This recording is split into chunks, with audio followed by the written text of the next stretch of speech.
बिस्मिल्लाहिर्रहमानिर्रहीम। Self assessment 5.3 हमारे पास। When you put nail polish remover on your palm you will feel a sensation of coldness. इसका reason हमें बताना है कि जब भी नेल पॉलिश को हम अपने हाथ के ऊपर डालें तो नेल पॉलिश रिमूवर को जो हम अपने हाथ के ऊपर डालते हैं तो वो एक कोल्डनेस का सेंसेशन देता है हमें। वो किस वजह से होता है? हमारे पास जो नेल पॉलिश होती है वो एसीटोन से बनी होती है। एक एसीटोन हमारे पास केमिकल कंपाउंड है, ऑर्गेनिक कंपाउंड है, और इस एसीटोन है ये nail polish, basically nail polish होती है वो एसीटोन होता है हमारे पास। ये केमिकल कंपाउंड है। If you put acetone on the palm of your hand on your skin being highly volatile it evaporate rapidly absorbing heat from your hand and leaving back a cold sensation। Acetone का जो boiling point होता है वो बहुत ज़्यादा कम होता है।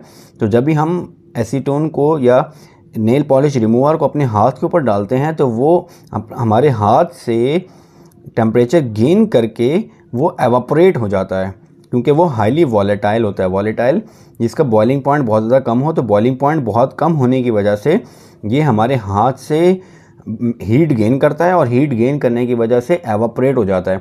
तो जब वो हीट गेन करके एवापोरेट होता है तो वो हमारे हाथ के ऊपर एक कोल्ड सेंसेशन लीव कर देता है। तो हमारे पास जो वॉलेटाइल है, ये वॉलेटाइल है क्योंकि इसका बॉइलिंग पॉइंट बहुत ज़्यादा कम है, approximately equal to 56 degree centigrade होता है। Volatile means highly evaporate at normal temperature.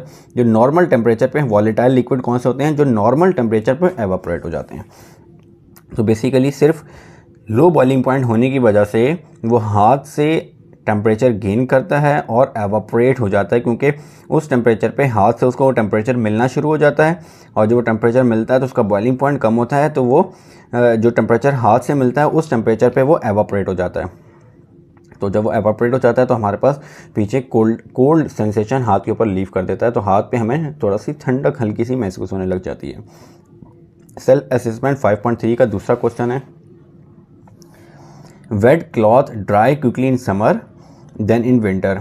जो गीले कपड़े होते हैं वो समर में ज़्यादा जल्दी सूखने लग जाते हैं एज़ कम्पेयर टू विंटर में।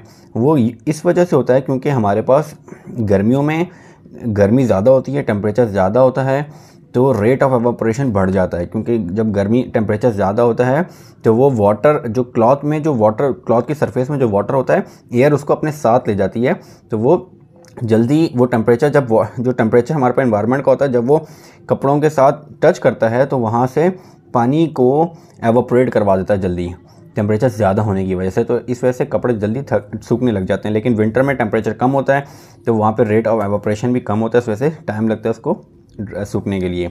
Wait cloth dry due to evaporation of water from the surface of the cloth. कपड़े सूखते किस तरह हैं? क्योंकि एवापोरेशन का प्रोसेस होता है, वहाँ से पानी निकल के एवापोरेट हो जाता है क्लॉथ में से। During summer the temperature is high, summer में टेम्परेचर ज़्यादा होता है, so rate of evaporation is high, जिसकी वजह से रेट ऑफ एवापोरेशन भी हाई हो जाता है। So wet cloth dry faster in summer, इस वजह से कपड़े जल्दी सूखने लग जाते हैं समर में।